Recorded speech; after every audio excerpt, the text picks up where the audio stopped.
दोस्तों बिहार एसएससी के द्वारा एक काफी शानदार भर्ती निकाली गई है 10वीं पास सेवाओं के लिए ऑफिस अटेंडेंट के पद पर, जिसके लिए ऑनलाइन आवेदन की जो प्रक्रिया है आरंभ हो चुकी है। इस वीडियो में मैं आपको बताऊंगा कि कैसे आपको इस भर्ती का फॉर्म भरना है, क्योंकि ये भर्ती 3727 पदों पर है और सिर्फ 10वीं पास मांगे गए हैं। कोई आपसे एक्सपीरियंस की जो इंफॉर्मेशन है या कोई अन्य जानकारी है वो नहीं मांगी गई है। तो 10वीं पास सेवाओं के लिए ये जबरदस्त मौका हो सकता है, क्योंकि बिहार एसएससी में बहुत ही लंबे समय के बाद इस प्रकार की जो भर्ती है निकाली गई है। सभी डिटेल के साथ इस वीडियो में मैं आपको बताऊंगा कि इस भर्ती का फॉर्म आपको कैसे भरना है। बस आपको ध्यानपूर्वक अंत तक देखना है ताकि आपको फॉर्म भरने में किसी भी प्रकार की कोई समस्या या किसी भी प्रकार की कोई मिस्टेक ना हो। वीडियो पसंद आए तो आप सभी से निवेदन है कि वीडियो को लाइक जरूर कर दिया कीजिए और चैनल पे नए हैं तो सब्सक्राइब जरूर कीजिए। इस प्रकार की लगातार अपडेट आपको आगे भी मिलता रहेगा। आइए फिलहाल अपने स्क्रीन पर चलकर पूरी जानकारी स्टेप बाय स्टेप बताते हैं कि कैसे इस भर्ती का फॉर्म आपको भरना है। करना है इस वेबसाइट पर आप आ जाते हैं, चाहेंगे आप डिटेल एडवर्टाइजमेंट देखना तो इस पर क्लिक करेंगे ना तो डिटेल एडवर्टाइजमेंट आपके सामने आएगा, जो कि ऑफिस अटेंडेंट जैसे हम लोग कार्यालय परिचारी के नाम से जानते हैं। इस भर्ती को लेकर फॉर्म भरने का लास्ट डेट बताया गया है। बाकी इसमें देखेंगे ना भर्ती जो है ना 56 प्रकार के 53 प्रकार के अलग अलग विभागों में ये भर्ती है।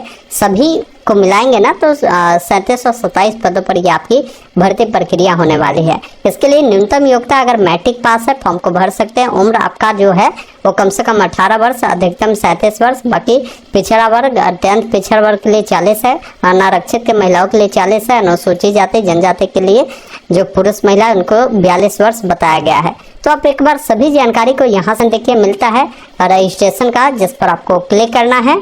अब यहाँ पर आपका जो भी नाम है ना, आप मैट्रिक के जो मार्कशीट है, सर्टिफिकेट है, उसके अकॉर्डिंग लिखेंगे। अगर मैट्रिक के मार्कशीट या सर्टिफिकेट मिस्टर, डॉक्टर ये सब नहीं लगाते तो इसमें आपको नहीं लगाना है।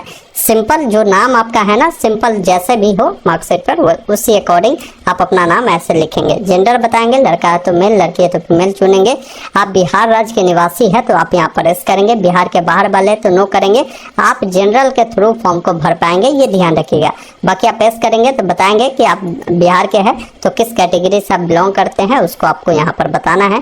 जैसे अगर मान लीजिए हम बीसी से बिलोंग करते तो बीसी चुना तो बीसी में बताना है कि भाई कौन सा कास्ट आपका है वो बताएंगे। उसके बाद बीसी ईबीसी में क्या होता है ना कि ये लोग एनसीएल के तहत आते हैं, जिनकी पारिवारिक इनकम 8 लाख से कम होता है। तो अगर आप एनसीएल से आते हैं तो यहाँ पर आप एस करेंगे। फिर पूछता है कि यदि आप दिव्यांग है तो आप यहाँ पर एस करेंगे। अगर आप दिव्यांग है तो यहाँ पर एस करेंगे और दिव्यांग नहीं है तो नो आपको करना है।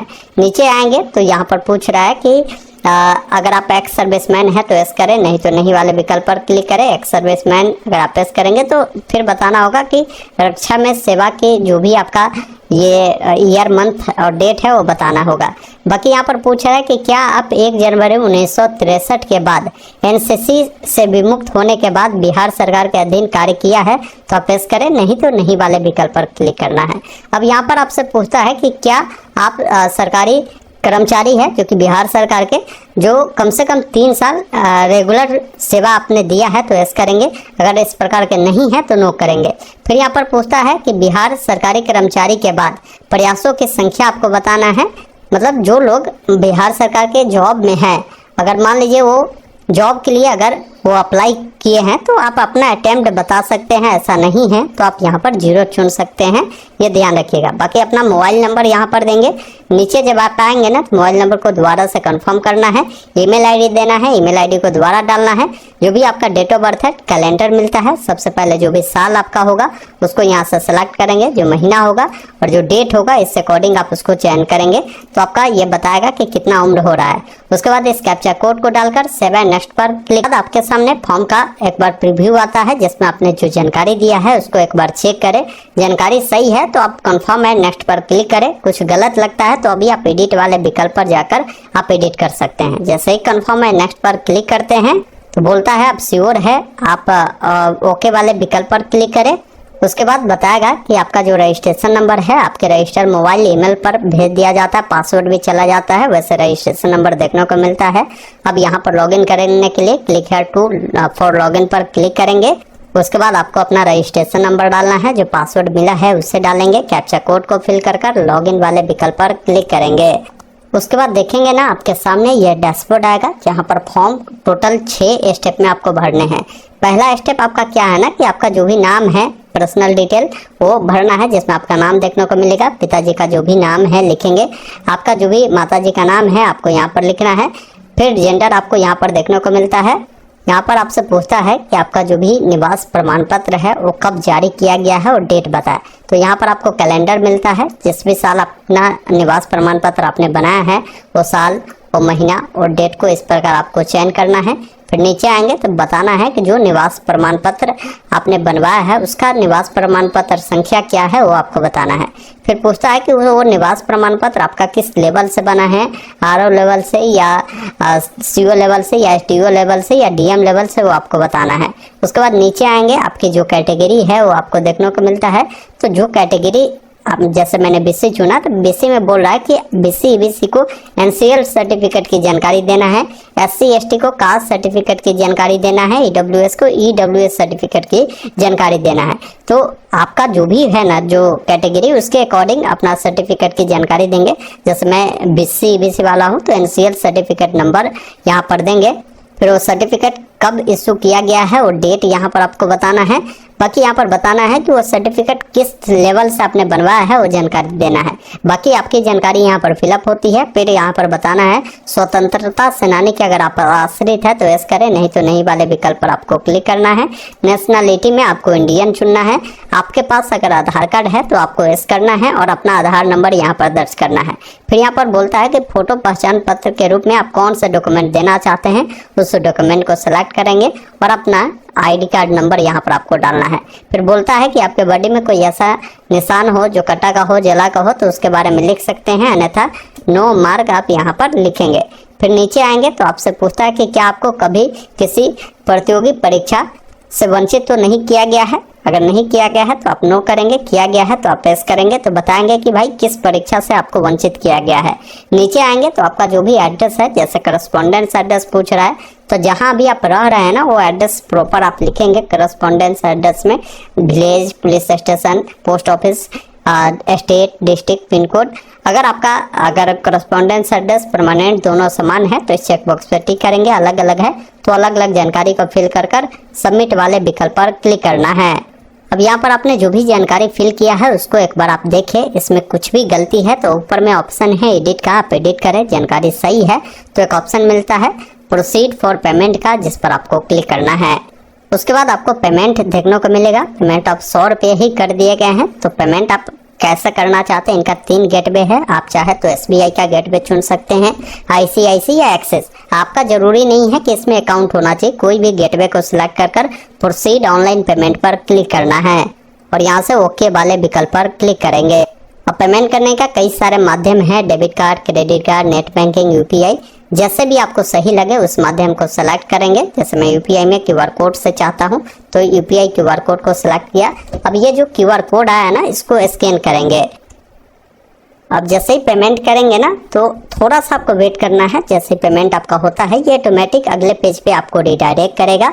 इस प्रकार जैसे मैं थोड़ा सा वेट कर लेता हूँ, इस प्रकार मैसेज आ गया कि आपका पेमेंट सक्सेसफुल हो चुका है। अगर आप इसका स्लिप लेना चाहते हैं तो प्रिंट पेमेंट स्लिप पर क्लिक कर आप स्लिप ले लेंगे। उसके बाद फॉर्म को आगे बढ़ाना है तो सेव एंड नेक्स्ट वाले विकल्प पर आपको क्लिक करना है। उसके बाद आप अगले स्टेप में आते हैं जहां पर क्वालिफिकेशन की जानकारी ऐड करनी है। तो क्वालिफिकेशन में जैसे आपने मैट्रिक किया है तो मैट्रिक में आपने कौन कौन सा सब्जेक्ट पढ़ा है, सभी सब्जेक्ट को आप यहां पर ऐड करेंगे। जैसे मान लीजिए हिंदी मैंने पढ़ा था, मैथ पढ़ा था, संस्कृत पढ़ा था, इसके अलावा मैंने जो है सोशल साइंस पढ़ा था।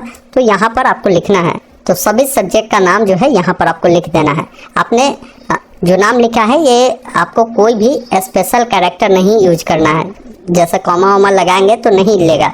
अब जैसे मान लीजिए सब्जेक्ट लिखेंगे कैसे, तो जैसे मैथ पढ़ा था तो मैथ डालने के बाद स्पेस दे दीजिएगा। इंग्लिश पढ़ा था इंग्लिश दे दीजिए, हिंदी पढ़ा था हिंदी दे दीजिए, स्पेस दीजिए। इसके बाद साइंस पढ़ा था तो आप लिख दीजिए साइंस। सोशल साइंस पढ़ा था तो लिख दीजिए सोशल साइंस।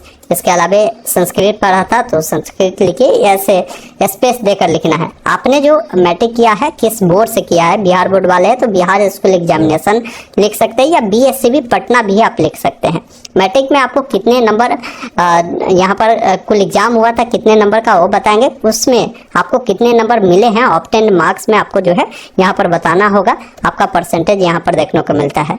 अब मैट्रिक का जो आपके पास जो है सर्टिफिकेट होगा तो या तो सर्टिफिकेट नंबर दे दीजिए या मार्कशीट है तो मार्कशीट नंबर आपको देना है।